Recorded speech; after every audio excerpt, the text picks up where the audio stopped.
도시의 끝자락 고요한 산기슭에 자리한 오래된 기찻길. 지금은 운행도 멈춘 선로 옆에 허름한 정자가 하나 있다. 밤이면 그곳에는 매일같이 등불이 켜졌고 등불 아래에는 고개를 숙인 노파가 홀로 앉아 있었다. 이 마을 사람들은 그녀를 청봉할매라고 불렀다. 한때는 이름도 있었겠지만 이제는 아무도 기억하지 않았다. 단지 밤마다 들리는 기이한 기도 소리와 그 소리에 섞인 기적과 저주에 대한 소문만 무성했다. 어떤 이는 아픈 손자가 멀쩡해졌다고 말했고 어떤 이는 그 할매를 조롱한 후 길가에서 죽은 강아지를 보며 기절했다고 했다. 정확히 아는 사람은 아무도 없었다. 단지 공통적으로 말하는 건 하나였다. 그 눈빛은 사람 눈빛이 아니다. 그날은 하필이면 마을 장날이었다. 한 달에 한 번 도시에서까지 사람들이 모여드는 재래시장. 곳곳에서 튀김 냄새가 흩날리고 천막 아래서 흥정하는 소리가 넘쳐났다. 검은 SUV 한 대가 시장 입구에 멈췄고 문이 열리자 키 크고 날카로운 인상의 여자가 내렸다. 윤지경. 이 마을에선 그녀의 이름을 아는 사람보다 윤 대표라 부르는 이가 더 많았다. 부동산, 택지 개발, 유통까지 손대지 않은 사업이 없을 정도로 성공한 여자. 그런데 그녀가 이 조용한 시골 마을을 찾은 이유는 단 하나였다. 여기 땅 다 사들릴 거야. 댐 들어서면 골짜기 다 물에 잠겨. 물들기 전에 싹 다 빼먹어야지. 그녀는 이번에도 거절이라는 단어를 허용할 생각이 없었다. 주민대표도 지자체도 구청도 모두 돈다발 앞에 조용해졌다. 하지만 단 한 사람이 남았다. 청봉할매. 청봉할매만 안 넘겼습니다. 거긴 산 중턱이고 마당에 약초밭이 있어요. 보자하는 남자가 조심스럽게 말했다. 윤지경은 쓴 웃음을 지으며 말을 자르듯 말했다. 할매 하나가 뭘 한다고. 내가 직접 가. 그날 오후 그녀는 검정희를 신은 채 산길을 올랐다. 땀이 나면 싫다고 했던 그녀가 이번엔 유난히 고집을 부렸다. 그리고 마침내 정자 앞에 도착했을 때 등불 아래 앉아있던 노파는 천천히 고개를 들었다. 눈동자 속엔 별빛도 없었고 그저 멈춘 듯한 고요함만 있었다. 청봉할매 맞으시죠? 난 윤지경이에요. 서울에서 왔고 이 산 땅 다 정리하려고 해요. 할매 땅만 넘어오면 일이 빨라져요. 보상도 넉넉히 해드릴게요. 할매는 아무 대꾸도 하지 않았다. 그저 다시 고개를 숙이고 중얼거릴 뿐이었다. 지경은 인상을 찌푸렸다. 할매 귀 안 들리세요? 나 지금 할매한테 이득 보게 해주겠다는 건데. 그때였다. 청봉할매가 조용히 입을 열었다. 이 물길 건드리면 그 여자 목숨부터 휩쓸릴 기다. 순간 공기에서 냄새가 바뀌었다. 마치 오래된 흙이 젖어가는 듯한 불길한 냄새.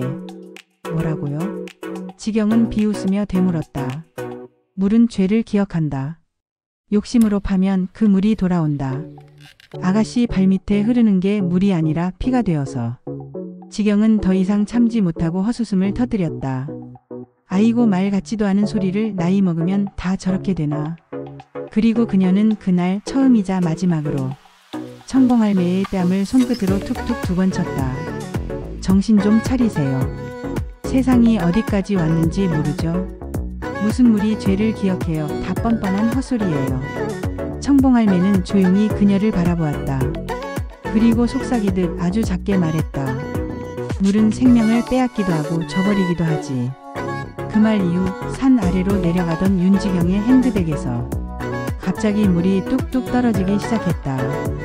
가방 안에는 물병도 없었고 우산도 없었다. 하지만 안감은 젖어 있었고 물방울은 점점 손목으로 흘러내렸다. 그날 밤 윤지경은 평생 잊지 못할 꿈을 꾸게 된다. 어디론가 끌려가는 기분, 허우적거려도 벗어날 수 없는 어둠, 그리고 그 어둠 너머로 똑같은 목소리가 속삭였다. 욕심이란 건 맨 처음에는 물맛처럼 달지. 근데 깊이 삼키면 숨이 막히지. 그날 밤 윤지경은 서울로 돌아왔다. 늘 그렇듯 그녀의 아파트는 완벽하게 정리되어 있었고 탁 트인 한강이 내려다보이는 거실은 성공의 상징처럼 빛났다. 하지만 달랐다. 분명히 문을 잠그고 들어왔는데 그녀는 현관을 몇 번이고 확인했다. 불안한 마음 때문인지 벽시계 초침 소리마저 비명처럼 들렸다. 그 노파 말에 내가 왜 이렇게 신경을 써야 해? 억지로 웃으며 와인을 따랐지만 잔을 든 손이 미세하게 떨렸다. 그날 이후 이상한 일이 벌어지기 시작했다. 처음엔 단순한 실수였다. 중요한 계약 문서가 사라졌고 엘리베이터 안에서 혼잣말을 하는 자신의 모습을 CCTV에서 확인한 직원들이 수군대기 시작했다. 며칠 뒤 믿었던 건설사 대표가 계약을 일방적으로 철회했다. 죄송합니다, 대표님. 그쪽에서 요청하신 부지 쪽에 미신이니 뭐니 말이 많아서요. 그 말에 윤지경은 그 자리에서 서류를 집어던졌다. 미신? 지금 세상에 그딴 걸 믿는 놈이 어디 있어. 하지만 문제는 단순한 소문이 아니었다. 밤마다 꾸는 물에 빠지는 꿈이 문제였다. 그 꿈속에서 그녀는 아무것도 안 보이는 물속에서 허우적대고 있었고 숨을 들이쉬려 할 때마다 기포 사이로 할매의 목소리가 들려왔다. 욕심은 결국 숨을 막는다. 그녀는 점점 이상해졌다. 욕실에 들어가지 못했다. 샤워기에서 물이 떨어지면 등골이 서늘해졌고 회사 식당에서 수돗물 대신 생수를 들고 다니기 시작했다. 하루에 3시간 이상 자는 날이 없었고 어두운 화장으로 가려도 얼굴의 피로는 감춰지지 않았다. 직원들은 그녀가 예민해졌다고 수군댔고 몇몇은 사직서를 냈다. 윤 대표 요즘 이상하지 않아요? 자꾸 혼잣말하고 눈빛이 좀. 거래처도 서서히 등을 돌렸다. 사건은 일주일 뒤 터졌다. 부동산 투기 관련 언론 보도. 분명 관리했던 자료인데 누군가 유출시켰고 기자는 그것을 타겟으로 삼았다. 뉴스 화면에 그녀의 얼굴이 나왔을 때 그녀는 웃고 있었다. 어차피 금방 조용해지겠지. 그녀는 스스로를 위로했지만 다음날 검찰 조사 통보가 도착했다. 그 순간 손에 들고 있던 유리컵이 바닥에 떨어져 산산조각이 났다. 놀랍게도 유리 조각 사이에 고여있는 물에서 할매의 눈동자가 보였다. 검고 고요하고 깊은. 지경은 한동안 현실과 꿈을 구분하지 못했다. 거울을 보면 눈 밑에 멍든 것 같은 그림자가 생겼고 귀에는 언제나 물방울 소리가 맴돌았다. 엄마 괜찮아? 초등학생 딸아이의 얼굴을 보며 그녀는 처음으로 눈물을 보였다. 엄마 요즘 좀 힘들어. 하지만 괜찮을 거야. 곧 정리돼. 딸은 고개를 끄덕였지만 며칠 뒤 어린이집 선생님이 전화를 했다. 아이한테서 엄마가 매일 물에 빠져 죽는 꿈을 꾼다는 얘기를 들었어요. 그 말을 듣고 윤지경은 핸드폰을 떨어뜨렸다. 이제는 딸의 꿈에도 그 노파가 등장하는 것이었다. 자신이 무시했던 단 한마디. 이 물길 건드리면 내 목숨부터 휩쓸릴 기다. 그 말이 이제는 경고가 아니라 현실이 되어 있었다. 지경은 결국 한밤중에 차를 몰았다. 방향은 마을이 아니라 그 산이었다. 산속을 향해 가는 동안 차창 밖은 마치 물속 같았다. 가로등 불빛이 퍼지며 흔들렸고 라디오에서는 자국만이 흘러나왔다. 그리고 도착했다. 다시 찾은 산길. 발끝에서부터 진흙이 스며들듯 뭔가가 그녀를 잡아당기고 있었다. 그녀는 속삭이듯 말했다. 청봉할매, 나 다시 왔어요. 나 이제 어떻게 해야 하죠? 윤지경은 산을 오르면서 점점 걸음을 멈추게 됐다. 숨이 찼고 다리가 떨렸다. 고작 몇 개월 전 높은 힐을 신고 이 길을 당당히 올라오던 자신은 어디로 갔을까? 허벅지를 붙잡고 엉덩방아를 찍은 그녀는 그 자리에 주저앉아 흐느꼈다. 뭘 그렇게 잘났다고 왜 그 뺨을 쳤을까? 그게 그렇게 큰 죄였을까? 그녀는 스스로를 용서할 수 없었다. 청봉할매가 평생을 혼자 살아온 이유, 아무도 가까이 가지 못하는 그 자리에서 기도를 올리던 이유를 이제는 조금 알 것 같았다. 다시 일어나 바위 아래까지 도착했을 때 그녀는 숨이 멎을 듯한 감각을 느꼈다. 청봉할매는 여전히 그곳에 앉아 있었다. 등불은 없었지만 희미한 달빛이 그녀의 어깨를 감싸고 있었다. 할매. 윤지경의 목소리는 메마른 바람처럼 떨렸다. 청봉할매는 돌아보지 않았다. 그녀는 여전히 조용히 기도를 올리고 있었다. 할매, 저 그날 죄송했어요. 제가 뭐라고 감히 그걸.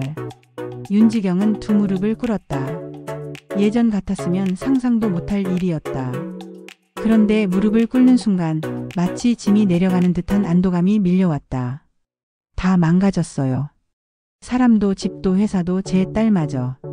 다 제가 그렇게 만들었어요. 근데 아직 숨이 붙어 있네요. 그녀는 울면서 땅을 두 손으로 짚었다. 차가운 이슬이 손바닥에 스며들었고 이내 손이 떨렸다. 그 순간 청봉할매가 천천히 돌아보았다. 달빛 아래 그녀의 눈동자는 고요했지만 그 깊이는 사람의 것이 아니었다. 그리고 한마디를 던졌다. 신은 벌을 내리지 않는다. 너는 그 업을 내 손으로 쌓은 것이야. 윤지경은 머리를 조아렸다. 제가 어떻게 해야 하나요? 이제는 돌이킬 수 없잖아요. 그녀는 호수 쪽을 바라보았다. 바람 한 점 없이 잔잔한 수면은 마치 거울처럼 그녀의 모습을 비췄다. 초췌한 얼굴, 번진 화장, 갈라진 입술, 그리고 처음으로 후회하는 눈빛. 할매는 작은 사발 하나를 꺼내 호수에서 물을 떴다. 그 물은 달빛을 머금고 반짝였다. 물은 죄를 기억하지 않는다. 그건 사람 마음이 기억하는 것이다. 한 모금으로는 안 된다. 매일 아주 조금씩 씻어야 한다. 그리고 할매는 윤지경의 이마에 그 물을 천천히 부었다. 차가운 물이 이마를 타고 내려와 코끝을 적셨다. 그 순간 그녀의 온몸에 소름이 돋았고 숨이 턱 막히는 듯 했다. 하지만 이상하게도 그 감각은 불쾌하지 않았다. 오히려 뜨거운 무언가가 가슴에서 스르르 녹아내리는 느낌. 울컥한 감정에 눈을 감은 그녀는 다시 조용히 할매에게 속삭였다. 살고 싶어요. 정말 다시 살고 싶어요. 할매는 대답하지 않았다. 다만 다시 고개를 돌려 하늘을 바라봤고 순간 한 줄기 바람이 잔잔하게 스쳐갔다. 윤지경은 무릎 꿇은 채로 오랜 시간을 그 자리에 앉아 있었다. 그날 밤 그녀는 처음으로 꿈을 꾸지 않았다. 어둠도 물소리도 속삭임도 없었다. 그녀는 깊이 고요히 잠들었다. 그게 어쩌면 삶이 다시 시작되는 첫 신호였다. 몇 달 후, 산 아래 작은 마을의 골목에는 매일 새벽이면 길을 쓸고 고철을 모으는 한 여자가 있었다. 동네 사람들은 그녀를 고철 언니라 불렀다. 정확히 언제부터 나타났는지 모른다. 그녀는 마을 어귀의 빈집을 손수고쳐 살고 있었고 누군가 물으면 늘 같은 대답을 했다. 이름이요? 그런 건 바람에 날아갔죠. 말투는 부드러웠고 동작은 조심스러웠으며 눈빛엔 오래도록 짓눌렀던 고통 대신 잔잔한 미소가 자리했다. 아침마다 그녀는 조용히 산길을 걸었다. 청봉할매가 기도하던 그 바위 앞에 도착하면 깊이 고개를 숙여 인사했다. 오늘도 평온하신가요, 할매? 저는 아직도 씻고 있는 중이에요. 그녀는 여전히 무릎을 꿇지만 이제는 공포 때문이 아니었다. 감사함 때문이었다. 두렵던 물소리는 이젠 그녀의 마음을 다독이는 자장가가 되었다. 그날 이후로 그녀는 다시는 꿈에서 물에 빠지지 않았다. 샤워를 할 수 있게 되었고 딸아이에게도 더 이상 어두운 기운을 느끼지 못했다. 딸은 마을 초등학교로 전학을 왔고 매일 도시락을 싸가는 길에 엄마에게 말한다. 엄마, 여기가 훨씬 좋아. 여기선 아무도 우리 눈치 안 봐. 윤지경은 말없이 아이의 머리를 쓰다듬었다. 그녀는 더 이상 과거의 이름으로 불리고 싶지 않았다. 이제 자신은 그냥 평범한 사람. 약국 앞에서 노파가 그녀를 불렀다. 저기 고철 언니. 저 위 할아버지 약 좀 전해줄 수 있을까? 네, 제가 가는 길에 올려드릴게요. 윤지경은 환하게 웃으며 약봉투를 받아들었다. 산길을 오르며 그녀는 어김없이 물가에 멈췄다. 노을이 퍼진 호수는 마치 다시 태어난 듯한 붉은 빛으로 물들어 있었다. 그녀는 혼잣말로 중얼거렸다. 그 물은 결국 나를 살렸네. 과거를 떠올릴 때마다 마음 한켠이 저릿했지만 더 이상 고개를 돌리지 않았다. 그 고통조차도 지금의 그녀를 만든 일부라는 것을 받아들였기 때문이다. 마을 어르신들이 모여 앉아 이야기꽃을 피우다가 가끔 이렇게 말한다. 그 고철 언니 처음엔 좀 이상했는데 사람 참 야무져. 말도 고운데다. 그러면 누군가 귓속말을 한다. 근데 들었어? 서울에서 사업하던 큰손이었대. 엄청 잘 나갔었는데 한순간에 무너졌다는 소문이 있어. 그럴 리가. 그 사람이? 그런 속이 깊은 사람이 무슨 그냥 소문이겠지. 어른들의 소리를 뒤로 한 채 윤지경은 작업복 바람으로 산 아래를 내려온다. 손수레에 덜컹거리는 고철들이 오늘도 그녀에게 소중한 일감을 안겨준다.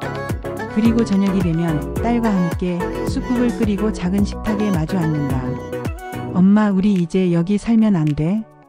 윤지경은 대답 대신 웃으며 딸의 볼에 입을 맞춘다. 그날 밤 그녀는 잠들기 전 혼잣말을 한다. 할매, 저 오늘은 딱 한 사람 도왔어요. 작지만 정직한 하루였어요. 창밖에서 들려오는 개울물 소리가 오늘도 흐르고 있었다. 더 이상 그 소리는 공포가 아니었다.